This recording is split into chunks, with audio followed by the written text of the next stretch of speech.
Morning, guys. September 2023. Got a joke for you to start the day. It's about noon, something like that. Neighbor's kid, a grade 8 woodworker, and a monkey all go into a bar. Bartender says, "Build me a workbench." And they're all like, "Yeah, no problem."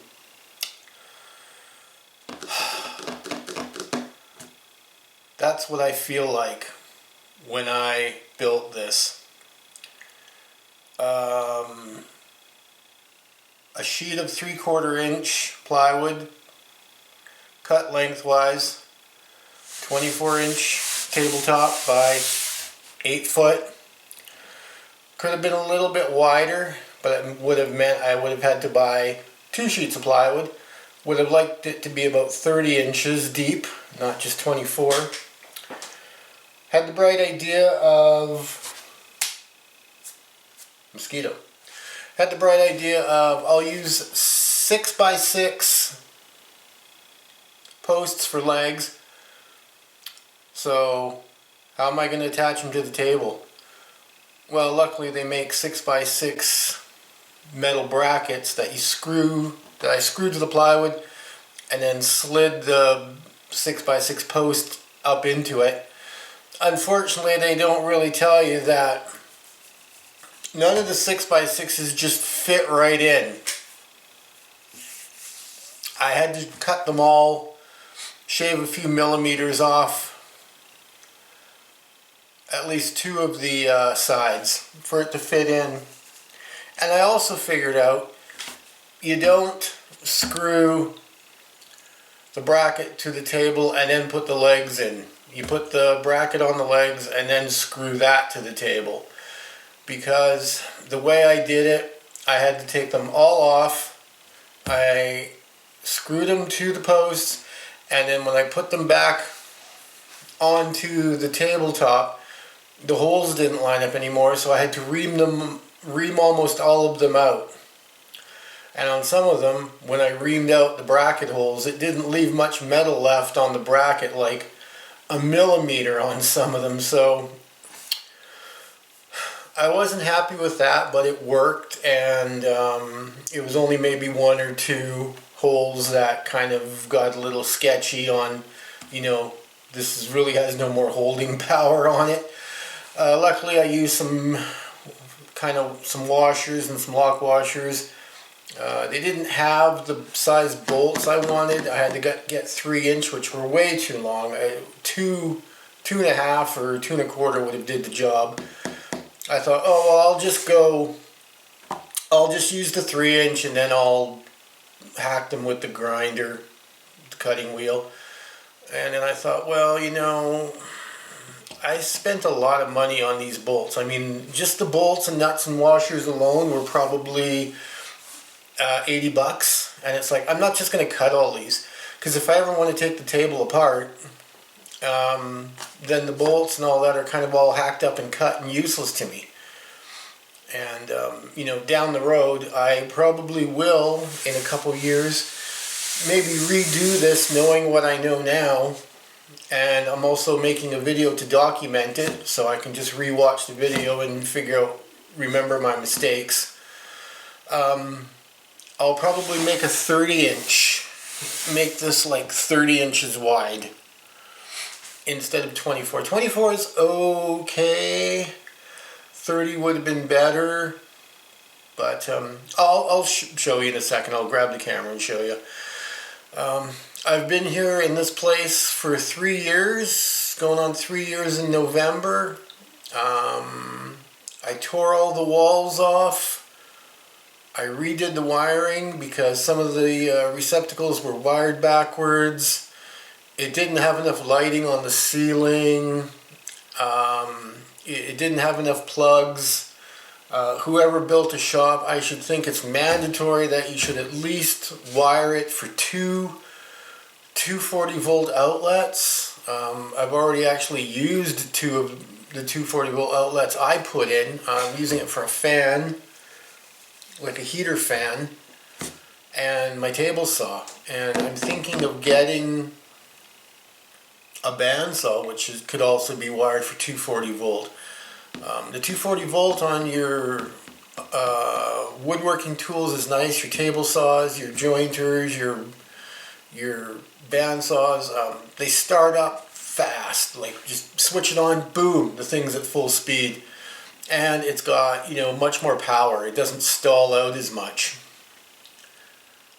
My drill press is just, I bought it a long time ago when I just lived in my old place. I didn't have a lot of room for a drill press, so it had to be something that I could, sort of carry from the shed to the picnic table in my backyard, which was probably about 50 feet. So even a little drill press is pretty heavy when you're carrying it. But, it is so nice being able to have a shop and all your stuff is just always plugged in, ready to go. Yeah, I'm a little OCD about keeping it clean, so I always have the shop vac hooked up, ready to go, because I don't like a mess. I'm also a little bit on the fence about how much wood cut-offs I should keep.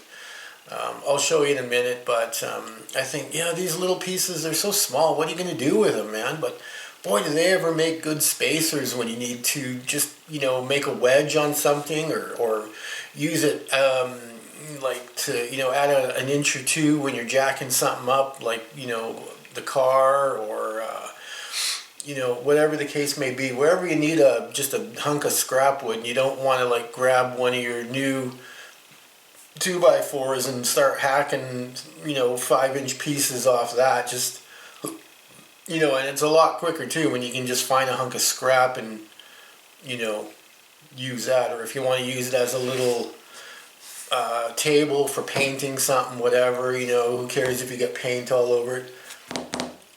Plus, wood is expensive, man. If you're cutting it off your good stock every time you need a scrap piece, you're gonna finally whittle away at it, and you're gonna be like, crap, man, I need another sheet of plywood. There's $60 or $50 or whatever it is. So yeah. On this table, you can kind of see I used some polyurethane finish. I just had some left over from a different project I did. It's the finish is called pecan, whatever. It's kind of a reddish brown. I was thinking, I'd like to have like a dark green or something. I don't want like the black. Everything's always go-to black. And I was thinking, well, I could just use a clear coat. And I was like, well, it's not very nice wood. This is just kind of construction grade plywood. So I want, a little bit of color to kind of take your eye away from the fact that it's just low quality wood. And I'll show you a couple of the holes that I wallowed out. And that's where the monkey and the gradator and the neighbor's kid joke apply. And I don't know, it's just... I never claimed to be Norm Abram and all those other guys on YouTube who are making big uber fancy tables and all that stuff, and it's like I don't have the know-how. I don't have I've got a table saw. I don't have a jointer. It's just okay. That's excuses, man. I'm just making excuses. I don't feel like putting that much effort and figuring out into making a big heavy-duty workbench. And I did like the one that Wrangler Star. I don't know if you guys have ever heard of his channel. A couple other people made one too, where they glued a bunch of 2x4s together, standing up straight. So you glue it, and you have your 2x4, and you glue about 10 of them together or something. But that just seems like, I don't know, it just seems kind of too much work, too much wood, too much glue. I found laminating 2 pieces of 3/4 inch plywood together. 8 foot's a good length for a workbench. Like I said, could be a little deeper. I wish it was 30-inch deep, but I would have had to buy 2 pieces of wood. And, well, I could have made 2 benches somewhere else, I don't know. But, well, really, no, I couldn't have, because once I've cut 30 inches off each piece, you're only going to be left with like, what, 18 inches? Two 8 foot by 18 inches wide. That's not much of a workbench, you know. That's just almost like, you know, just stick them in the corner and maybe you'll need them one day. I mean, they're too good to throw away. But I got a lot of scrap wood that I've made projects with, and I'm kind of hoarding it. I'm a little bit scroogey about throwing it away, like I said, because there's been lots of times where I've been picking through my scrap wood and I've been like, oh, I just need a hunk of wood to, you know, wedge in here, or use this, or use for cushioning my clamp so I don't, you know, damage my actual other piece of wood. But yeah, and that's kind of a shop update where we are. I still got to do more wall behind me. I don't usually do updates like this because I don't have enough subscribers that are really, I think, going to be that interested in my daily doings. But, you know, I see the popular guys, and they do a lot of, like, little, just videos where it's just, you know, update chatting. You know, Wrangler Star, I can't sit there and watch a 2-hour live stream. I get bored. He gets kind of preachy sometimes, and I lose interest after about half an hour, and I just, maybe I come back to it, or I don't bother watching it. I also like South Main Auto with their with his What's Up Wednesday. The Mindful Homesteader, or Mindful Homesteader, I don't know. He has some good little rants and stuff sometimes that are sort of interesting. He's a pretty cool guy. I don't follow him that much.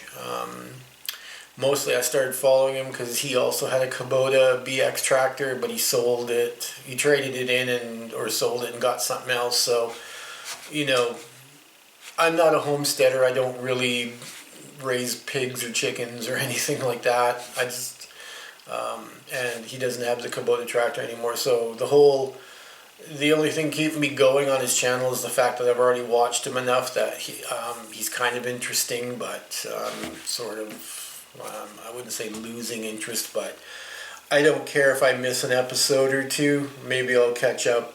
I don't know. We'll see. Anyways, I'll show you a little video of the shop. I call this side the tool room. It needs more shelving. In my opinion, you can't have too many shelves and storage cabinets and stuff like that. You know, stuff like right now there's way too much everywhere. It's on the floor. It's in my way. I'm moving it from A to B back to A again, and I can't stick stuff outside right anymore now because we're into September, so it's raining all the time. It's kind of sunny right now, but it absolutely downpoured this morning about an hour ago. It just, you know, rained like nobody's business. So, you know, it's keeping everything soaking wet. I want to get the lawn mowed one more time before I call it quits for the winter. And I'm also going to put some of my tractor implements in here. I'm going to put the grading scraper, and I'm going to put the grapple in here, and I'm going to put the I'm going to put the forks in here for the forklift part, just so they don't sit out all in the snow and rain, because once in southeast BC, once we start getting snow and it starts raining, like we'll probably get snow around end of October, November, and then it just stays snow and rain and yuck until like April. So that's like all of November, December, January, February, March, April, 6 months. 6 months or so. That's a long time for stuff just to be sitting in the weather, which I'm not cool with. And then, you know, it's gonna rust and you know, I paid a lot of money for this dump, so I don't want to just let it go in the toilet. And you know, nothing looks more gross than using old equipment that's all rusted out and shitty because you didn't take care of it and you left it out in the weather all its life. Okay, so I'll give you a little look at the tool room here. I'm probably, what I'm going to do today is, I got a pile of OSB right there. I'm going to sort of move it out of the way a bit. I got one more light up there to put up. That's over there in a box waiting to go up. I want to get that up, but I've got a big pile of pink insulation in the way, and I've got to wear a respirator when I'm handling that insulation, because last time I just wore a little wimpy boy dust mask. It wasn't even one of those N95 ones or whatever. It was like what you would consider the next one down. Maybe if you're just, you know, working with a bit of dust for 20 minutes or something, or mowing the grass or something, and you know, just cut down on the hay fever. But that stuff, no, you need to be wearing a full-blown respirator, especially if you're dealing with it inside. So, yeah. And I want to get this shop more usable. I was going to put 4 coats on the table, but I think 3 is good enough. I can always take everything all off it a year from now, give it a quick sand and give it another 1 or 2 coats. In the summer it'll dry quick. You can, right now it's about 19 in the shop, so it's comfortable, but it's not hot. And that means if you paint anything, you've got to wait till the next day before you can recoat it or use it. It won't dry that same day like it would back when it was like 28, 29 in here. Alright, well, I've chatted enough. I'll show you a quick look at the shop, the light, the pink insulation, all the OSB. I don't feel like cutting anything in here right now because I've just vacuumed up a big ton of sawdust. I'd like it to stay looking neat for a little while, but we'll see. We'll see how that goes.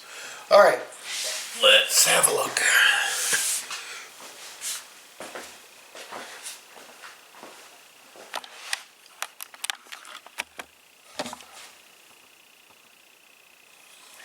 Oh yeah, here's the table. See, had to trim the legs, shave them a little bit. There's the holes. Here's one that I had to wallow out a bit more. Ugh. Yeah, I wanted them all to look like that, just sunk down a little bit, you know. And I think there's, there's a worse one down here. Yeah, there it is. Holy cow. Monkey City, man. Monkey see, monkey do. 1, 2. And there's some plugs. See, I want to get some nice brushed aluminum looking wall plates. There's some of my scrap wood. I've got it cluttered all over the place. There's my light. There's my pink insulation. See, I've got quite a bit there. There's my last light to go up. And then all my lighting in here will be done. And all my OSB there in the corner. My shelf is... I like that shelf, but it's almost too big in a way. I don't know. I might have to buy some like totes or something just to put stuff in to organize it more, because you know the way the shelf is right now, nothing's organized. It's just all on there. I always get a laugh out of this. Squirrely, Mr. Squirrel here. He ate some of this flaming squirrel seed sauce, and it's supposed to be really hot for him. It looks like he just had taco night and he's got to take a really hot dump. Oh, poor Mr. Squirrel. Alright. Well, you can see the mess, all my clamps, my stuff. You know, it's not garbage, it's just not organized. Okay guys, I'm going to clean up more.